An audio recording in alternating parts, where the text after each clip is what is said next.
There's nothing like a trail of blood to find your way back home.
When you've lost it all, that's when you finally realize that life is beautiful.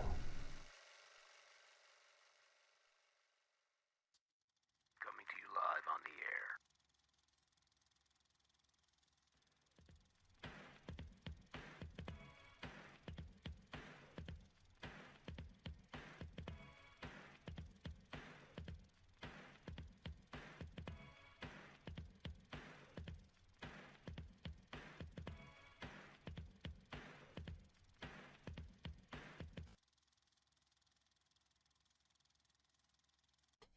Ladies and gentlemen, boys and girls, cats and kittens, welcome back to the dark side of the podcast, the live stream edition. Thank you. The podcast is your home for rational crypto news and objectivity, leaving emotion at the door, talking about what we like, why we like it, and where we see it going. We are not offering financial advice. We are telling you what we do, and that is all.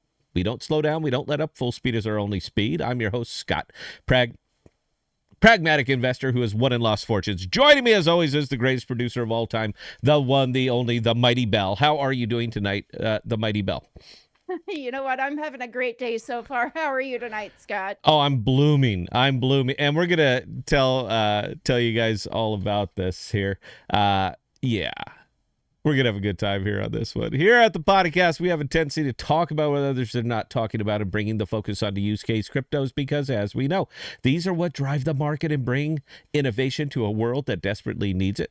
The status quo, it's no longer acceptable. It's time for a technological revolution. Welcome to crypto. Welcome to the podcast again and again and again. Belle, are you ready to like have some fun on this one? I feel so validated, and now that all of this is starting to come to pass, I feel wonderful about it. Do we take a victory lap? Do we rub people's faces in it? What do we do here, Belle? Which way do we go? Why don't you tell them what it is first, and then we'll get our people to get on top of this. Okay, we'll let our people get on top of this. I'll tell you what, we were going to go one of two ways. We'll let you guys decide. You're on about a 30-second delay, so I can babble why we do this. We were either going to open up tonight and discuss a little bit of the upcoming debate that's going to be hitting in about 2 hours, right? 8 o'clock our time. Yeah. Okay. The upcoming debate and so just what's going on with that one. We were going to have a little bit of discussion on that, or we could just simply get into the main event that we were going to pick up in the second segment.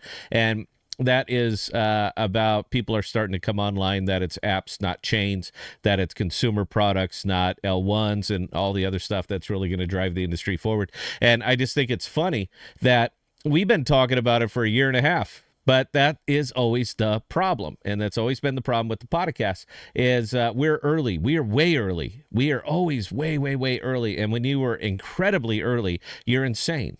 When you're a little bit early, you're insightful. You're, oh, my God, that guy got it. You see it? Just before things started kicking off, he was talking all about it. But, those same people are never really there, defending us in the trenches, the ones that were doing this shit so long ago. They were never there. They were never there picking it up. They were piling on with everybody else because, a bunch of gutless jagoffs. But, now that the worm is starting to turn, and we're going to illustrate all of this stuff, guys. We're going to talk about all of this. I'm literally wearing this shirt as a cautionary tale.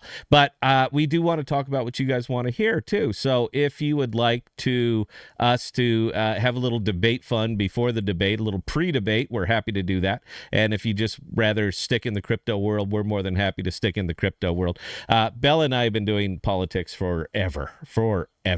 So we can pivot in between subjects and not lose a step. I mean, that's kind of what they do. Is anybody tuning in, Belle, or chiming in here, Belle? Do they care what we do? We've got Wolfbite saying debate. I want to hear your take, and then Microman following up, going, leave the debates. Let's talk money. Okay, and you know what, Microman, I would if you, but you have no part of this. That's why Microman doesn't care about it. Nuclear chicken following up saying ditch the debate. Okay, so if you guys would like to ditch the debates, then sure, we're going to ditch the debates. I have incredibly strong feelings about this. And honestly, we might go live on the other channel and cover it live because that is going to be it's going to be funny. I've never seen this kind of restrictions that have been ever really put onto onto a presidential debate to the point where they won't even let press in the room. Nobody's coming in there. It is going to be the moderator, 2 candidates, a whole shitload of technicians to edit out gaffes, and that's it. But that's fine. If you guys want to take a pass, we'll save that for the other channel. We're going to get into crypto. So I'm going to read you something here. I posted it up. I don't think anybody really quite understood what that was, but I'm here to explain it.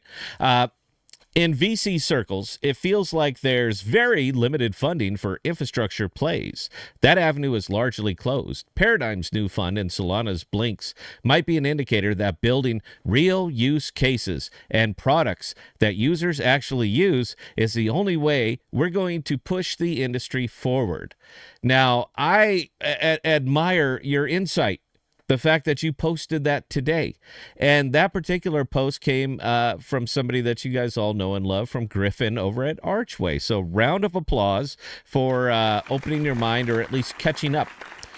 Wonderful. See, the problem, and the crypto problem, is that typically we we build a solution, we look for a problem, and then we go out and get funding. It is literally in any press release that happens to come out. Sure, they're going to build this L1, and they secured $22 million worth of funding, so you bet it's going to be good. Even though we've seen it fail over and over and over, and over and over and over. It doesn't matter because there's new funding. Therefore, it has to be new. It has to be fresh. It has to be innovative. And it's none of those things. All it is people building a career out of getting funded, but not actually delivering anything that is either monetizable or even the least little bit useful. Now, again, Juno, I'm wearing this T-shirt specifically tonight because although Juno is one of the early ones to basically flame out, crash, and burn just horribly, they're not going to be the last. They just happen to be the first. But there's going to be tons and tons and tons of these that are going to be coming out in particularly in the cosmos as far as anything else. Now, I'm going to read you an article. I never do this, but again, it shores up the point that I've been trying to make for 18 months or so. So it's nice, and it's nice to have a little bit of bias coming your way when you're looking at something like this. Because yeah, I agree with every word. I just wish you would have. Listen to us talking about it, because basically you pissed away 12 months. You pissed away 12 months and tens of millions of dollars chasing investors instead of chasing consumers. You never did that. It's not even a thought process that exists out here. And guys, I'm not just pointing out a problem. All right, it is a problem. I'm not just pointing it out. We're the solution. I'm going to give you some alpha tonight that we've never done. Bell's going to strangle me. I don't care. But we're going to give you some alpha because we are actually part of the solution this time. We're not just pointing it out. We're actually fixing it. So the article, I won't give you the author of the article until the end of it. Muse number 3, arriving in full force. Something clicked in my head the other day. Perhaps it was the rotation through multiple Telegram chats and seeing a common pattern. Community after community. Quote, the team needs to market better to investors. Our narrative is too weak. End quote. At the heart of this harsh feedback is a stark reality. People are more poor now than they were 3 years ago. Curious retail folks that ventured into altcoin land and have been utterly decimated. Average retail investors are stressed about their car payments, grocery bill, and mortgages. Simply put, the number of people that can climb up the risk curve and venture out into crypto land is an ever-shrinking number of individuals. High interest rates, 6 to 7%, have stymied the ability of younger generations to obtain housing. Depression and anxiety are at an all-time high in the United States within the younger generations. Enter crypto projects. They raised on the glut of liquidity in 2021, and since then have spent the vast majority of their time, money, and energy chasing investors instead of serving consumers in a relevant way. Our primary offering as an industry has been, you can make money. Believe it or not, what the average consumer wants right now is ways to save money. The purchasing power of the dollar is receding, while the battle of inflation remains brutally predictable. Inflate away debt, leverage the middle class to climb out of liquidity crunches. Ironically, crypto possesses many of the tools that can bridge back to everyday folks. Permissionless markets that can earn yield on your dollars, lending, borrowing, flat coins that are inflation resistant, stores of value like Bitcoin that over the long haul have properties that the dollar simply cannot promise you. And yet, investment after investment plus builder after builder chases investors.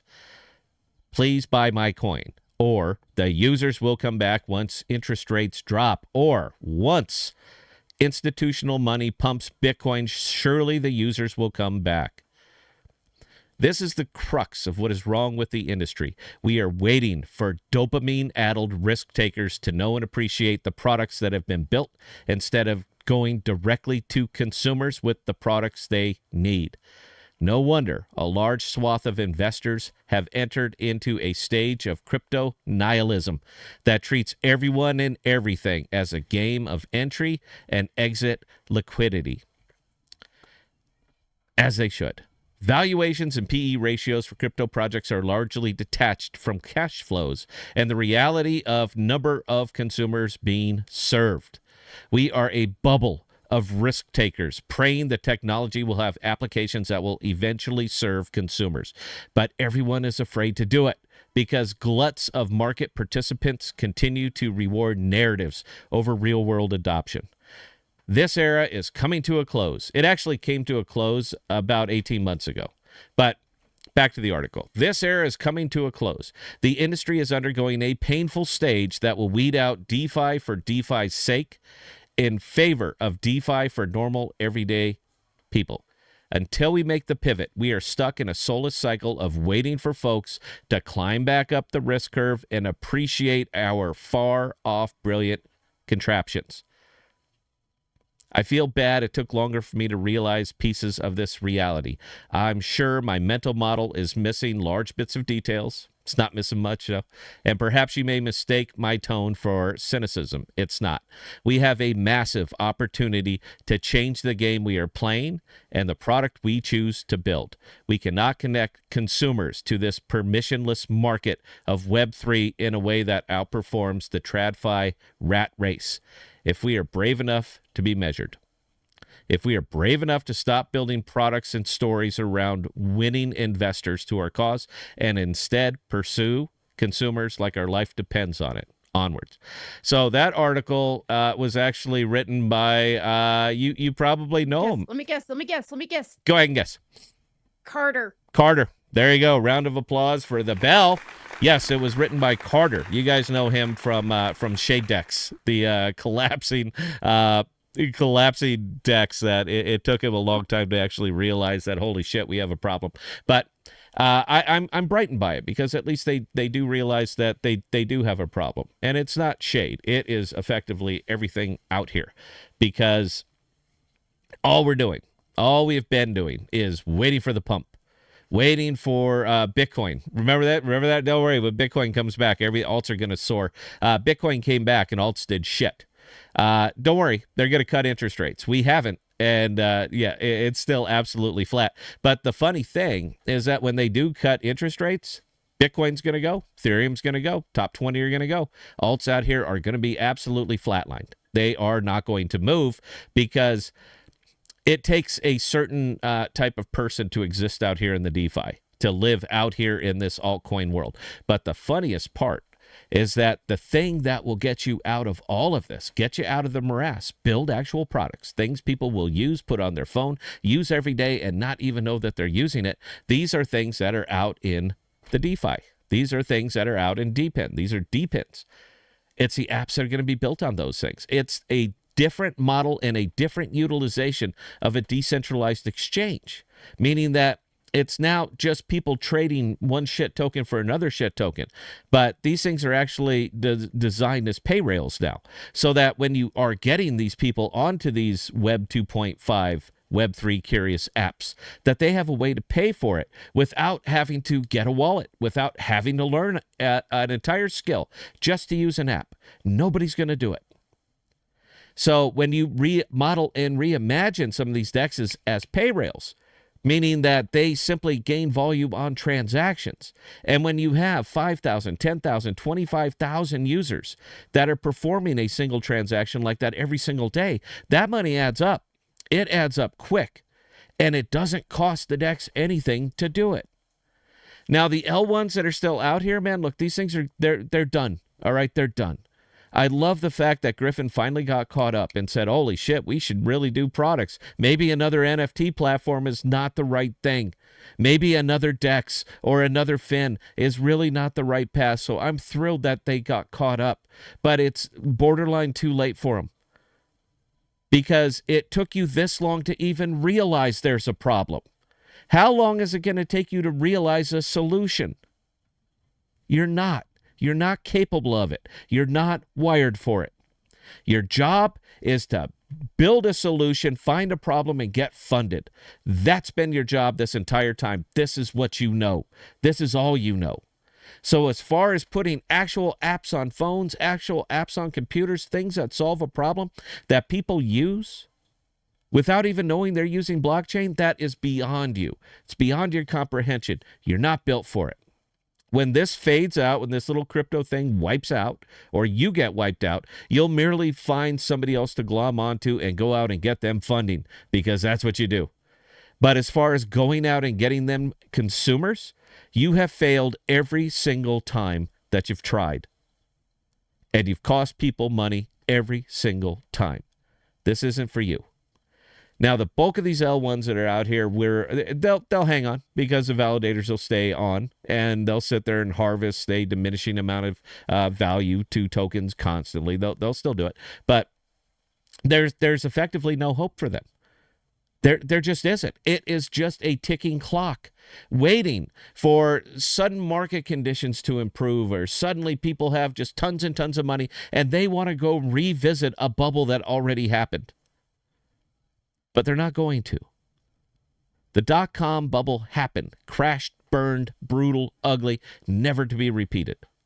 The crypto bubble bloomed, gloomed, burst, shattered, and it will never, ever be repeated, because bubbles only happen once. Now, we can force it. For any of you Keynesians out there, you know damn good and well, we could force it. We could force that bubble. But it's illusionary money. It's not real. There's no value to it. None. All it is trading the ways X's and O's are merged to come out and say that we created something new and you better buy it. So all of that stuff it's done. All right. The day of it is past. We can keep hanging on. Crypto Twitter is going to keep going on there telling you all is well. But it took you this long to even realize that there's a problem. It took you absolutely shellacking investors. I mean, brutalizing them for years before you finally step up and say, oh, maybe we got this one wrong. Maybe we need to look at something else. Maybe we do need consumers.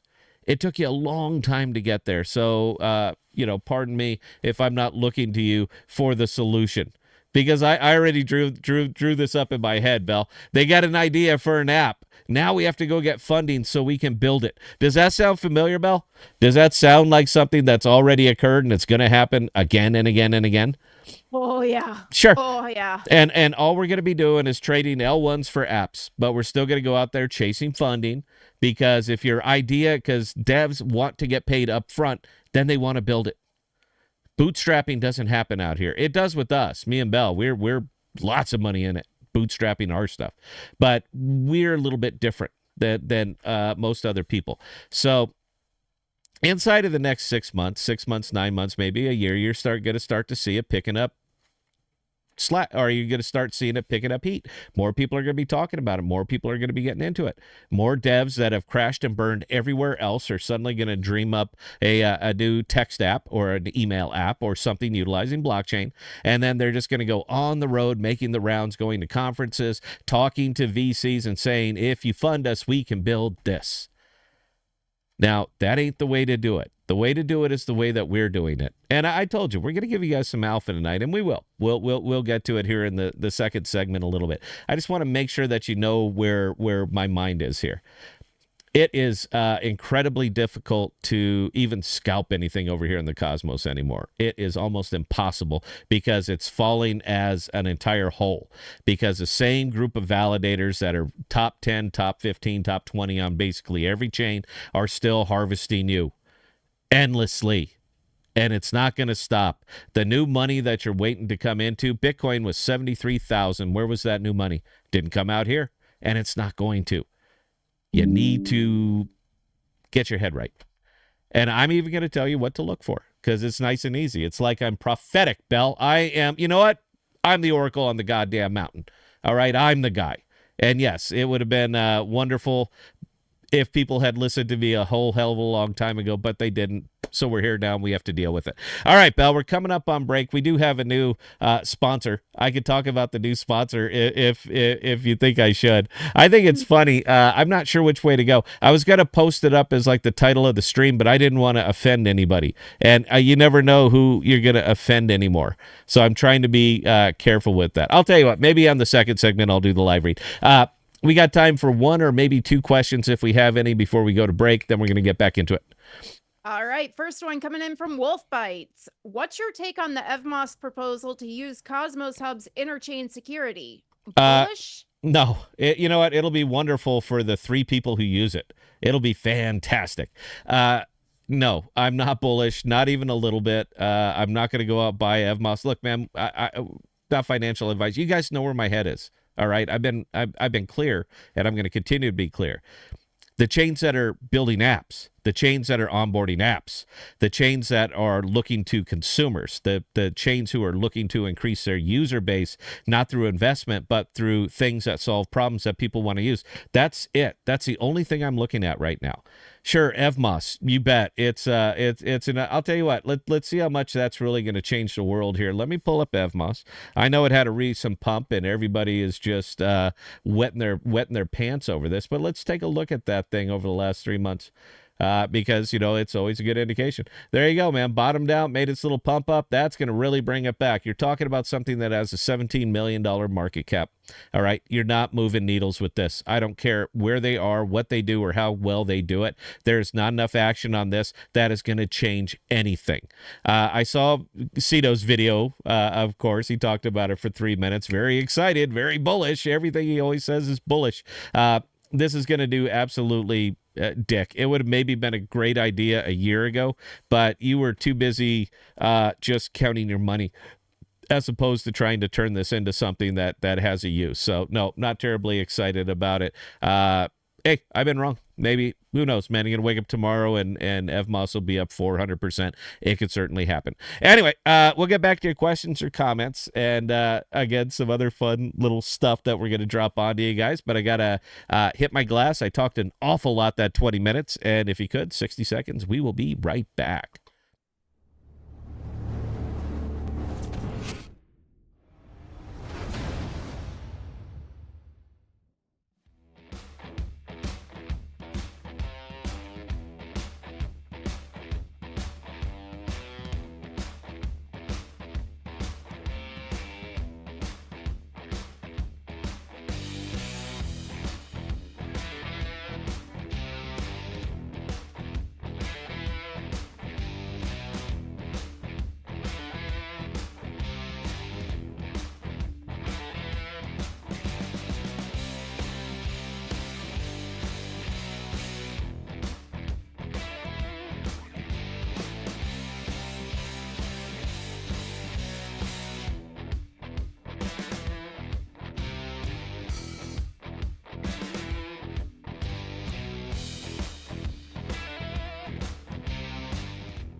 Ladies and gentlemen, boys and girls, cats and kittens, welcome back to the podcast. Thank you.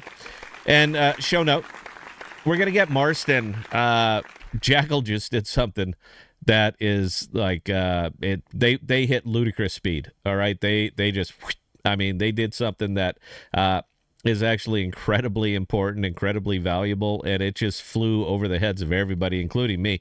I had to actually talk to Marston and say, explain to me what the hell you did. Why does this matter?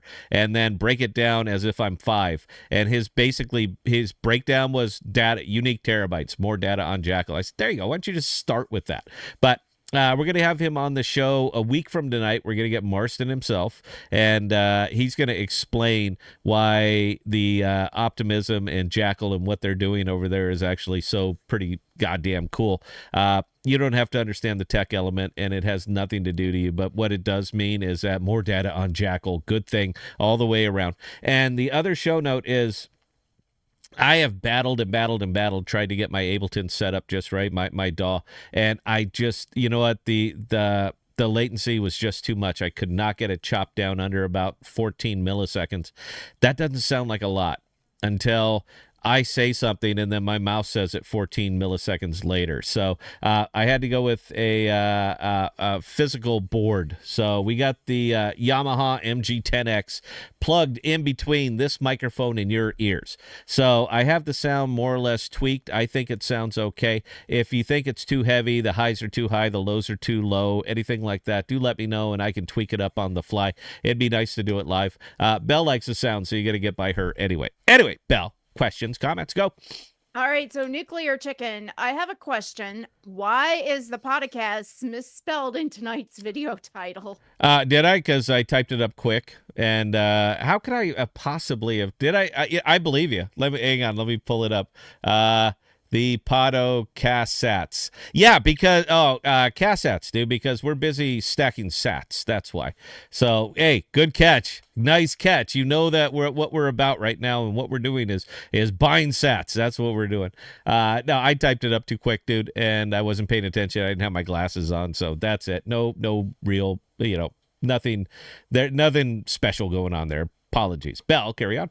All right, so Ambido asking before you just mentioned it, is it just me or does Scott's mic have more low-end bass tonight? Followed by Idiot Fish saying, it sounds good to me. Okay. Well, like I said, I can crank it up a little bit. You can only get, these are great mics. The Shure SM7B is probably one of the best mics that you can get out there for broadcasting, in my humble opinion.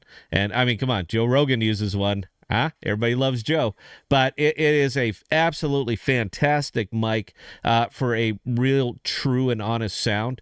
But when you're doing radio, podcasting, broadcasting, you want to have little more balls to it. So the microphone or the soundboard will actually give us a little bit more balls. We can turn it up, turn it down, sideways. I can pan it left to right. Watch, this is actually cool. So yeah, so I could actually pan the sound. So I can honestly say that I'm everywhere in your head, particularly if you're wearing headphones or have anything with multiple speakers. I've been a big fan of boards. Radio guy, man. Come on, I grew up with these things. So it's kind of fun having some of the it's kind of fun having some of the features back. So yeah, there you go. Carry on, Bill. All right, Microman, what do you think about the AXV Osmo Pool? Why do people want it, and is it a risk for Astrovault? In this case, no, because Astrovault's not actually providing any of the liquidity to it. Well, I mean, the AXV, they're pairing with it, but they're not they didn't put up the Osmo. It's not like that was, came out as poll or anything like that. There's really no downside to them hosting any token. Now, the pairing, I would maybe be a little bit concerned about, because you guys know that I don't have a whole hell of a lot of faith in audio. I'm sorry, in Osmo, but for where it is right now and what it's doing right now and how it's running right now, it's not a terrible pairing. And Astrovault can pull the plug anytime. The whole big thing is that Astrovault makes money on transactions. That's it. They're not out gaming systems or playing around or trying anything like new with that. They literally simply make money on transactions. So the more transactions they get, the better off it is. I don't know if that's one of those hyper concentrated liquidity pools or not. Bell would know. If it is, you're going to get a better trading action. If you want to buy Osmo, you'll actually get a better price over on Astrovault, even with the smaller pool. So it's kind of one of those funny things. But there's really no downside to Astrovault hosting anything. Like I said, it is going to be with the pairing. It will punish the pairing. IL is real. I know it's not a myth. It actually exists, so it could be an issue. But right now, I have no particular problem with that pool, and I'm actually in the farm. Just because I love to sell Osmo. So if I can get it for nothing, I'm not doing anything with the AXV. Let's sell the shit out of it. I can do that, and I'm pretty happy about that. Bill, carry on. All right, old man. Holy shit. I opened the show up on my phone and PS5, and there is normally a lag in audio.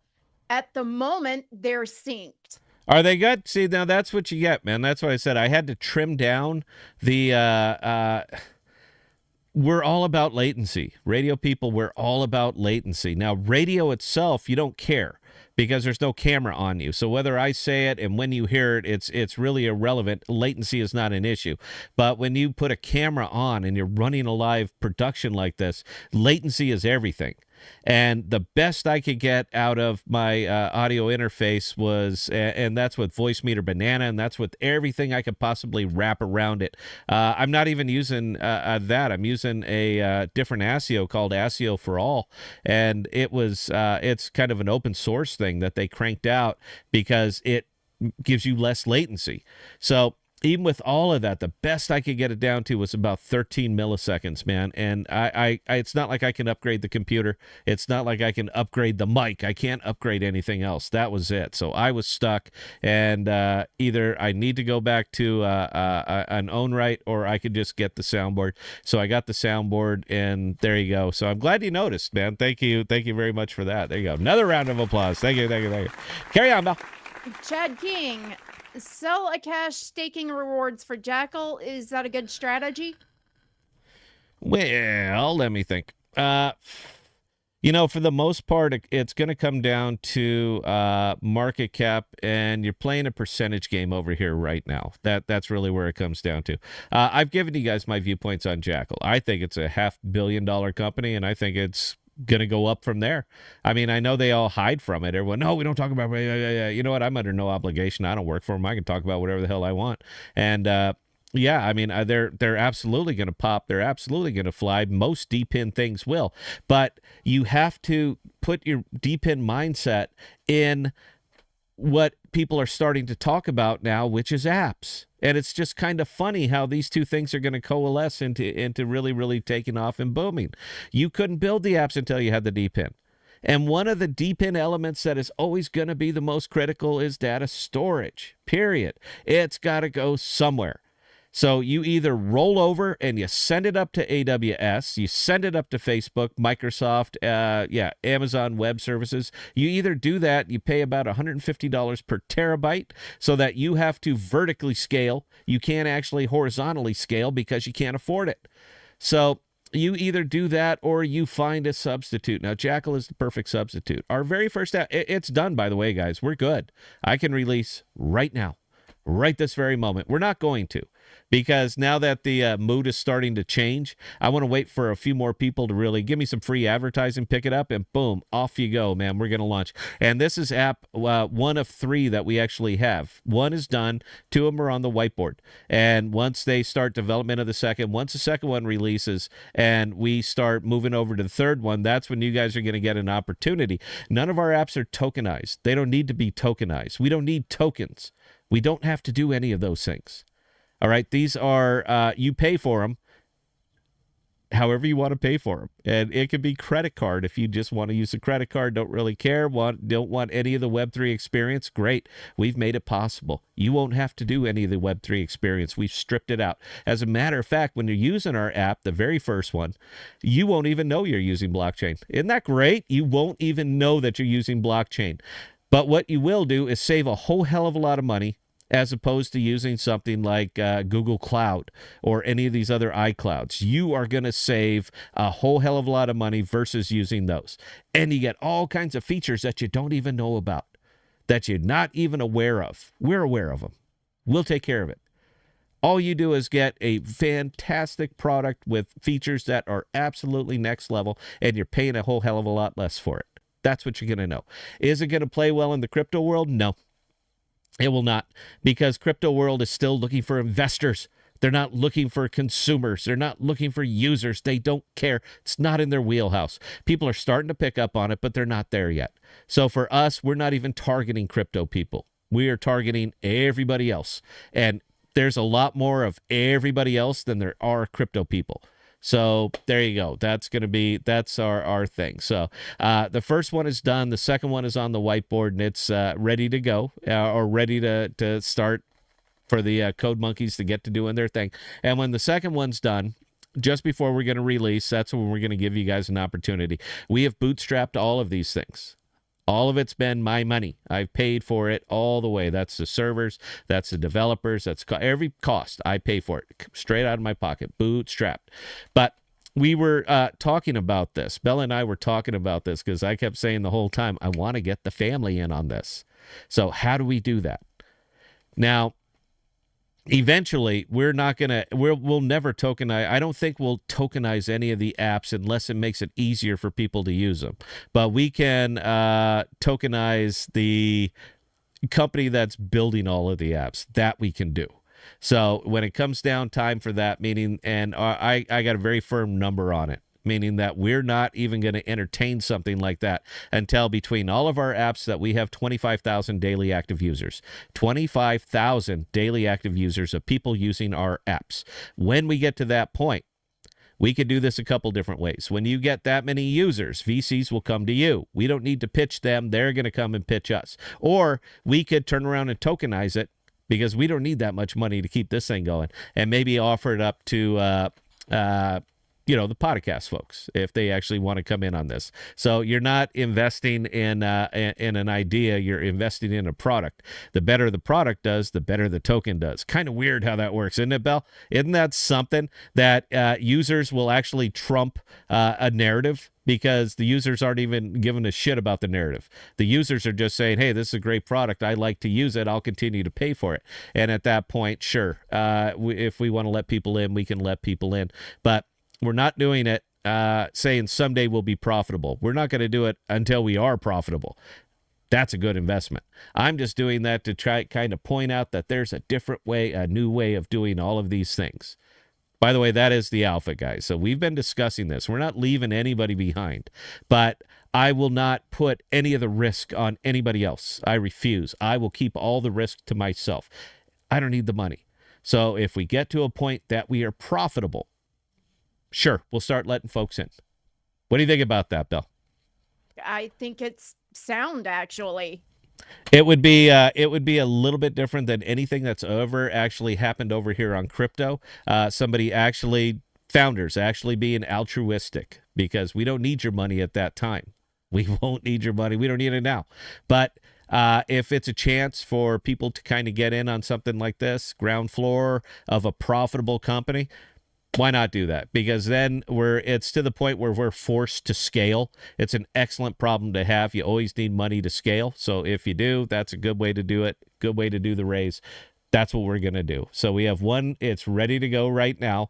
The second one is just now starting out. And the third one is going to be the money shot, by the way. You know what the third one is, Val, don't you? You know what the third one is. Yeah. That's the money shot. That's the enterprise, off you go thing. But we got to build the building blocks first. So the first one is the very first block. The second one is expanding that and scaling out horizontally. And then the third app is the one that's just off it goes, because it's just something that sells itself, and it's wonderful to do that. And we're going to have first mover advantage on all this stuff. So, that's it. We're very, very hopeful. Anyway, about questions, comments, go. Deep House Nation, when are your NFTs dropping? Between Power Bottom and your upcoming mobile app, I may have missed your announcements. I don't think we ever did that. Chris was going to make something up for us. I don't think he ever did. Did he ever make anything up for us? I think he did, actually. I do think he did make a couple of his Fight Farm NFTs featuring with the Power Bottom on there? Yeah, but I bought them all. I bought them all as soon as they hit. So, and he doesn't just keep making them. So all the ones that drop, they're actually mine. So I'll be happy to, will you do them as giveaways or something like that? I mean, we just do it right there on Flicks. I like Flicks. So, yeah, he did, but I bought them all. So if there was something coming out for the new app, we actually haven't. We haven't done anything like that. But anyway, carry on, Bill. Monero Dinero, did I see something about Cardano becoming IBC compatible? Huge if it's true. Yes, it is. It was. It's a great big deal. I'm not as pumped as I think I should be. Guys, look, I'm cynical on the entire thing right now. I mean, on all of it. So just being able to trade tokens that nobody wants to a whole lot more people that don't want them, I'm not seeing that as the money shot, guys. That it's just not. It's neat, it's fun, but it's not. That ain't it, man. Look, just finding more ways to get tokens from point A to point B to point C is not the way. All right, it's not, because if it was, every single time we'd see these things, man, we'd see them popping off, but we don't. Where did we see the pop-offs? We saw it where Bitcoin ETF, Ethereum ETF, and now there's rumor of a Solana ETF. That is it. It is pump my bags announcements. That's the only thing that matters anymore. That's what they care about. And I can buy ADA now. So the fact that they can move a whole bunch of other ADA tokens that I have no interest in and move them to a place where other people don't have interest in them, I don't really see it. I mean, it's again, man, but please keep in mind I'm incredibly cynical right now about all of this. There's maybe one app that I found interesting on Cardano, and it was called books.io. That was the only thing that I found interesting out of everything else over there. There's another one over there called Iagon, just an absolute shit. Central data storage that they call decentralized, even though, yeah. So I don't have a lot of faith in that stuff, man. Look, man, we're trying to build up announcements as if it's going to change the fundamental truth of all of this. And the only thing that's going to change the fundamental truth is consumers. That's it. So if I'm not seeing a path for them to get more consumers, then I'm not going to horse around with it or waste my time entertaining it. So I know I want people to get pumped up. I love the heat. I love the excitement. I don't see it that way. Belle, carry on. Brownsburg, okay, tokenized with power bottom? We haven't even decided that yet, honestly. Look, I've made some arrangements for BizDev because I'm not a BizDev guy. All right, I'm not. Look, I'm a finance guy. I do that, meaning that I can pay for stuff because I've done well in crypto. I'm an idea guy, meaning that I can come up. I think that this is where it is. I can't put my finger and feel the air and determine market sentiment and what is needed where, which slot A into column B. I'm that guy. But as far as actual business development, who do we need the lawyer for? What do we need all this stuff for? Man, look, that ain't me, babe. All right. I pay people to do that. And for this particular thing, this group of things that we're transitioning into, I'm paying people to do it. I'm giving up points. I hate to do that. I'd rather do cash. I mean, I tried cash and they said, no, we don't want cash. We want points. That's wonderful. But I don't want to give up points. I mean, not even a point. I don't even want to give up a single percentage point because I think we're going to knock this shit out of the park. And that 1 percentage point right now could be worth, $5 million in a couple of years from now. So I don't even want to give up the point. It may be wishful thinking. I'm sure it is. But everybody starts somewhere. And the first people who really start building out blockchain apps, consumer apps, mobile apps, they're the ones that are going to be setting the stage for this stuff. So I don't want to, but yeah, we got some BD arranged. So we haven't really worked out all the minutia yet, but I tell you what, when we do, you'll be the first ones to hear it. Anyway, I see that we have some more questions, guys, and we will get to them. But I have not been able to drink like this whole stream. You guys know there's a debate coming up, right? Very excited about this. This is going to be the worst thing I've ever heard in my life, and I would not miss it for the world. I would not miss this. Okay, anyway, guys, 60 seconds, please. We will be right back.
Ladies and gentlemen, boys and girls, cats and kittens, welcome back to the podcast. Thank you.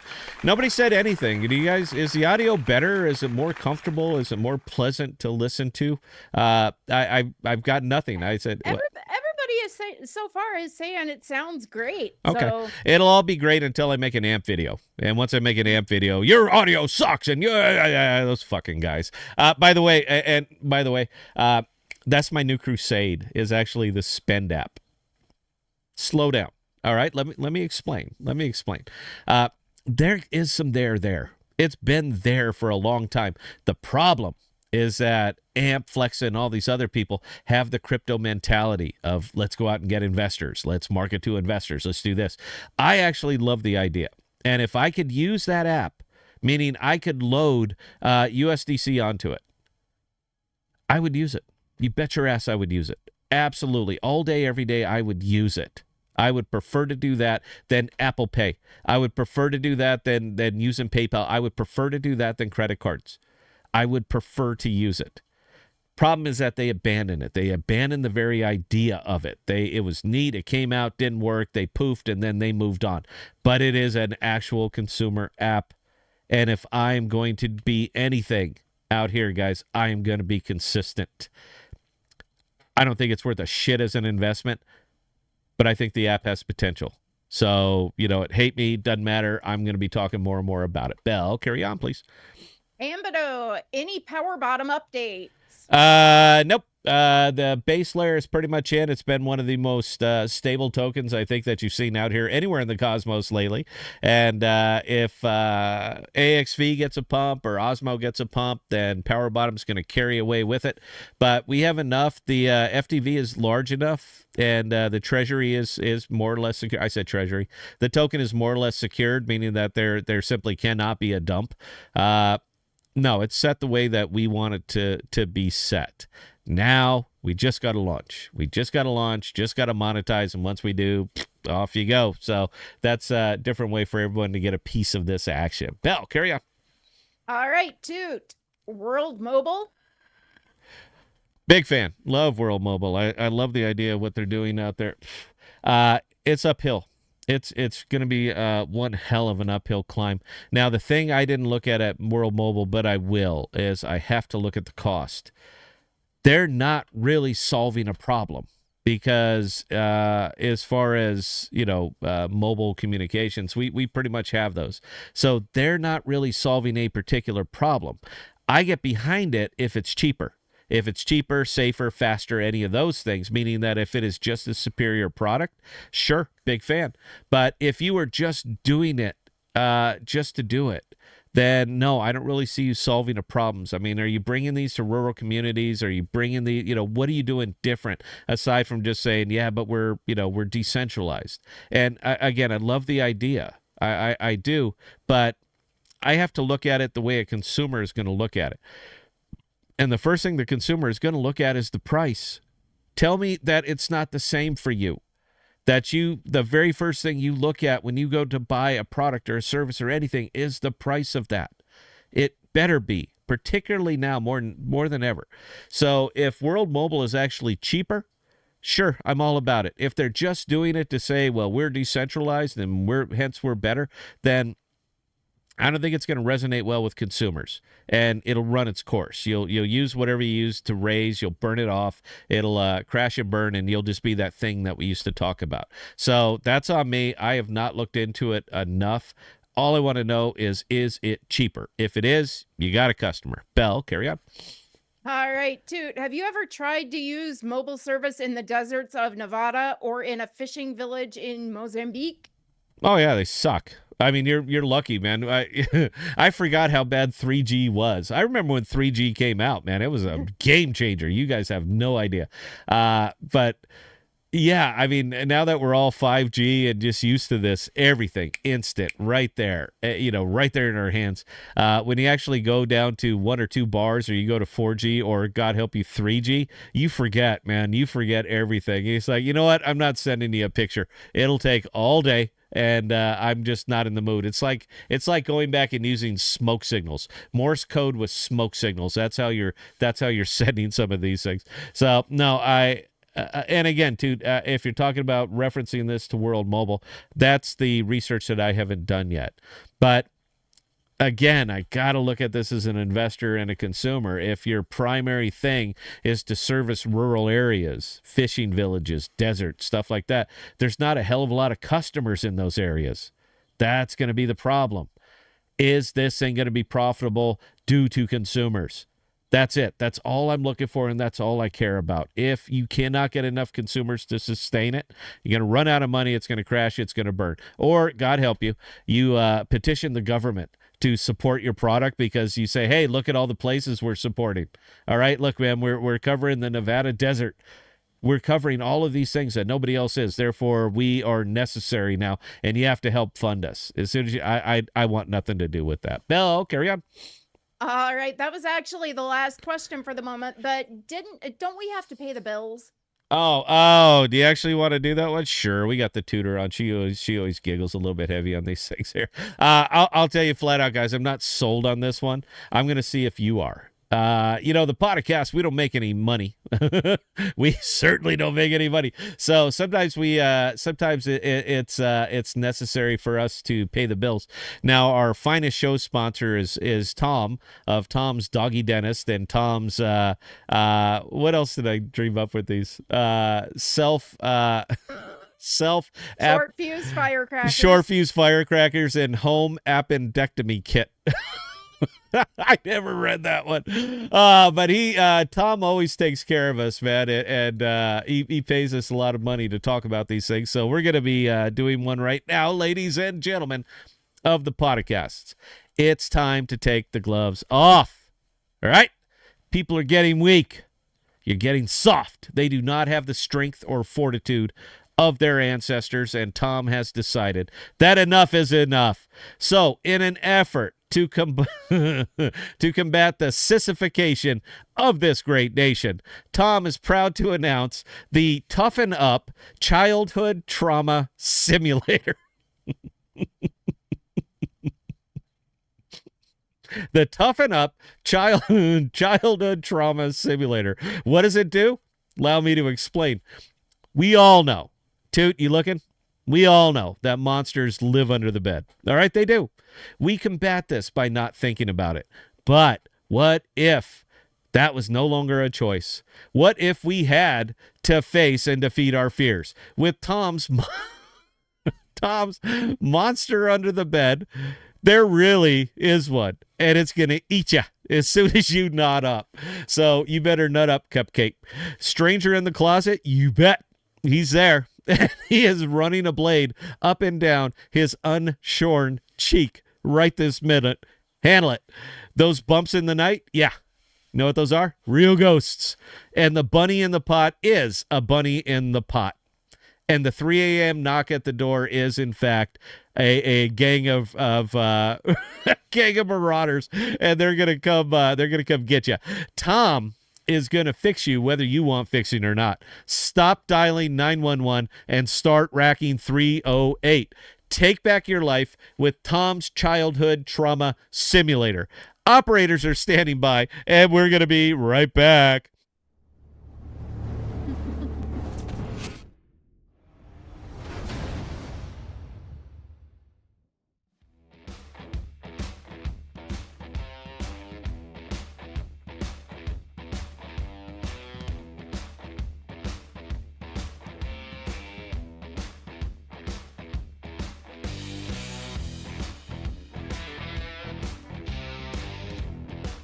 Ladies and gentlemen, boys and girls, cats and kittens, one of the podcast. We don't need another break, but I just wanted to get that one up.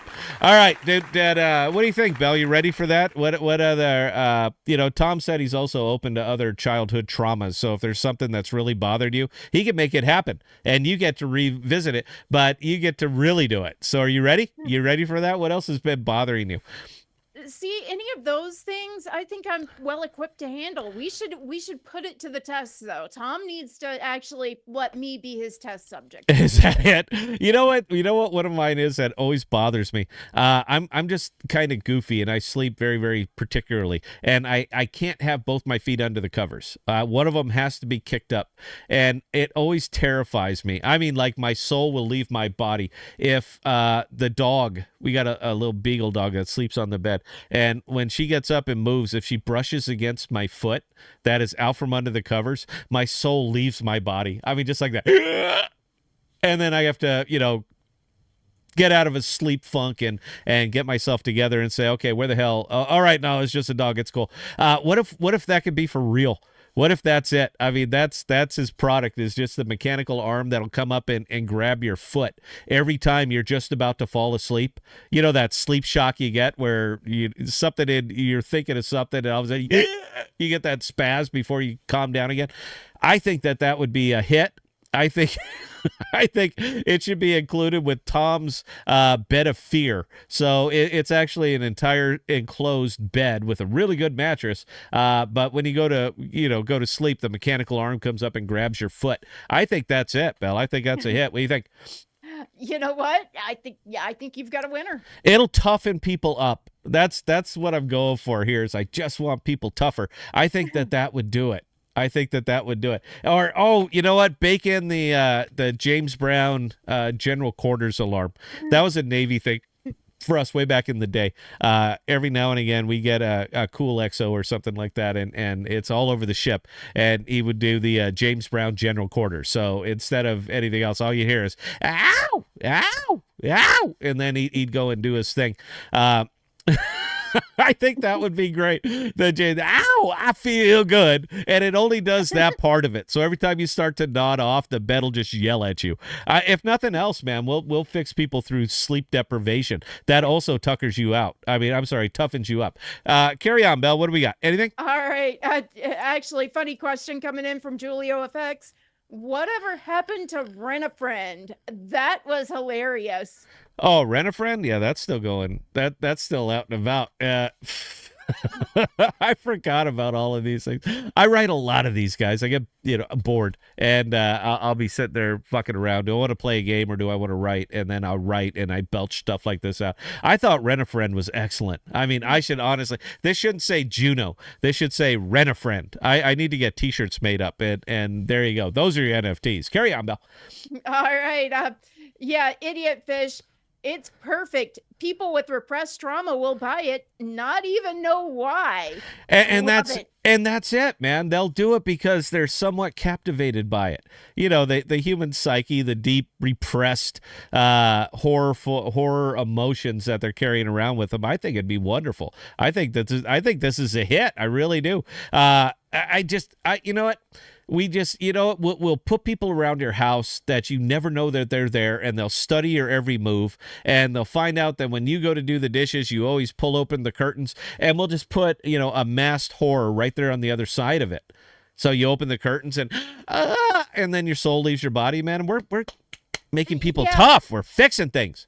Yeah, I mean, Pennywise right outside your kitchen curtains. Or even a smiling, pleasant clown. People have a deep clown problem. I'm surprised I haven't did the Tom's Rent a Clown. That would be great. Just a horrifying clown. And I think that would be a good one. Anyway, carry on, Belle. All right, Microman. Tom is a true business polymath along the lines of Wayland Yutani, Apple, and Omni Consumer Products. OCP, man. Look at that's funny that you went there. That he went with OCP. I love it. Carry on, Belle. That was actually the last one for the moment. Okay, then we're gonna go ahead and wrap it up. I see I ran off everybody with that live read. We're down to 20, and I'm one of them. So I appreciate you guys joining us tonight. The channel is not changing focus, but what I'm talking about, the way I'm talking about, is exactly the way that I'm looking at it now. And it pays to be early. That's kind of the funny thing, is that you don't even understand right now that there's going to be an app bubble. That's what's next. All right, not another crypto bubble, not any of this silly shit, but there's going to be an actual app bubble. That's what's coming. That's what you need to be looking for. And the chains that are actually endorsing and embracing and funding these things, those are the places that you're going to want to be. And I'm going to make sure that you're there. All right. We missed a couple last time. We're not going to miss shit this time. I have nothing else to do but to find these. So that's what's next. You can quote me on Twitter. It's not going to be a L1 bubble. It'll be an app bubble. That's what's coming next. I can't wait for it to get there. So there's a lot more people are talking about this now. They're picking it up, and you need to be early on this. We're going to be early on this. So there you go. But consider that my outro, guys. I don't think I might be back on Saturday night and just do a music stream. I love doing the music streams, man. We could talk about Tom. We could do reads. We could do all kinds of fun stuff. So we might do it Saturday night over on the other channel. Anybody bored wants to come in and just, be familiar. You're more than welcome to join us. But Belle, please talk us up. Take us out. Wonderful time. All right. Again, ladies and gentlemen, for those of you who joined us this evening, we cannot say thank you guys enough. We do appreciate each and every one of you guys and the comments and questions you throw our way. Now, with that being said, again, we may be on the other channel on Saturday, just spinning up music, but we will be back with our normal live stream on Tuesday at 6 p.m. Central Standard. In between now and Tuesday, if you guys have any comments, questions, or concerns, definitely don't hesitate to reach out to Scott or myself, Scott at ThePodocast.com or Bella at ThePodocast.com, and we'll get those answered for you. Again, can't thank you enough, guys, and we'll see you Tuesday.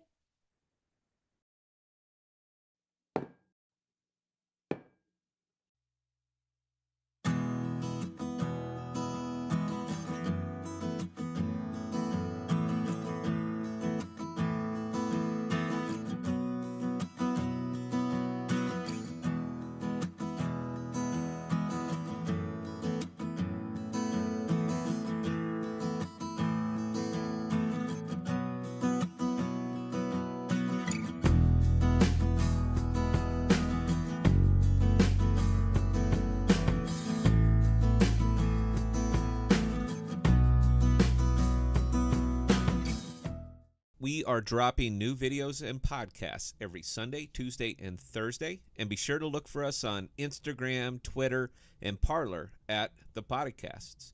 Also, visit our page at thepodcast.com.